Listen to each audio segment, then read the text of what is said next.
উজানের ভারী বর্ষণ আর পাহাড়ি ঢলে রুদ্রমূর্তি ধারণ করেছে তিস্তা। পানিতে প্লাবিত হয়েছে নদী তীরের ২ উপজেলার ৭টি ইউনিয়নের বিস্তীর্ণ এলাকা।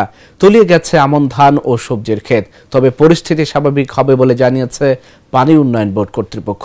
নীলফামারী থেকে সোহেল রানার পাঠানো তথ্যচিত্রে ডেস্ক রিপোর্ট। উজানের ভারী বৃষ্টিপাত আর পাহাড়ি ঢলে বুধবার সকাল থেকেই বাড়তে থাকে তিস্তার পানি। দিনে কিছুটা কমলেও রাত থেকে আবার বাড়তে থাকে তিস্তার পানি। সর্বশেষ বৃহস্পতিবার দুপুরে ডালিয়া পয়েন্টে বিপদসীমার 18 সেন্টিমিটার ওপর দিয়ে প্রবাহিত হয়। আকস্মিক এই পানি বৃদ্ধিতে পানি ঢুকে পড়ে নদী তীরের নিম্নাঞ্চলের বাড়িঘরে, তলিয়ে যায় ফসলের জমি। ফলে চরম বিপাকে পড়েছেন এসব এলাকার মানুষ। আমরা বন্যা উঠছে, আমরা বেড়াইতে পারি না, রাস্তাঘাট তলে গেছে, বাচ্চা কাচ্চা স্কুল যাইতে পারে না, চুলে তলে গেছে। আবার ছাগল হাঁস মুরগি এগুলা চলাফেরা খুব রিজ হয়ে গেছে। আবার আমরাও চলতে পারি না।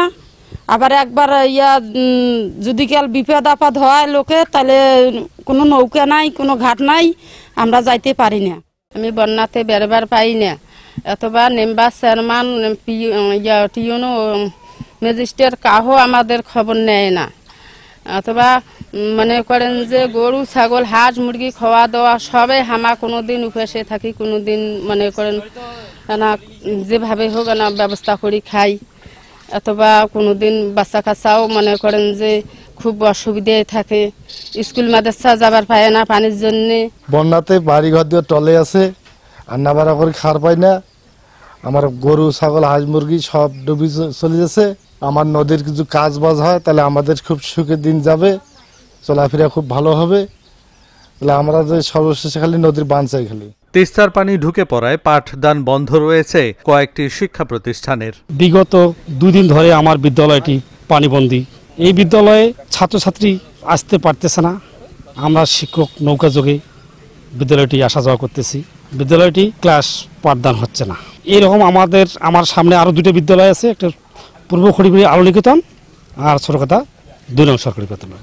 আমাদের এই 3টি বিদ্যালয় একই অবস্থা। আমরা এই বিদ্যালয়টি পাঠদান করতে চাই রাস্তা দীর্ঘস্থায়ী মেরামত করার জন্য। আমাদের এটাই দীর্ঘ দাবি। পানি নিয়ন্ত্রণে ব্যারেজের সবকটি জলকপাট খুলে রেখেছে কর্তৃপক্ষ। সতর্কতার সঙ্গে পরিস্থিতি পর্যবেক্ষণ করা হচ্ছে বলে জানান নির্বাহী প্রকৌশলী। Dhaka journal news desk.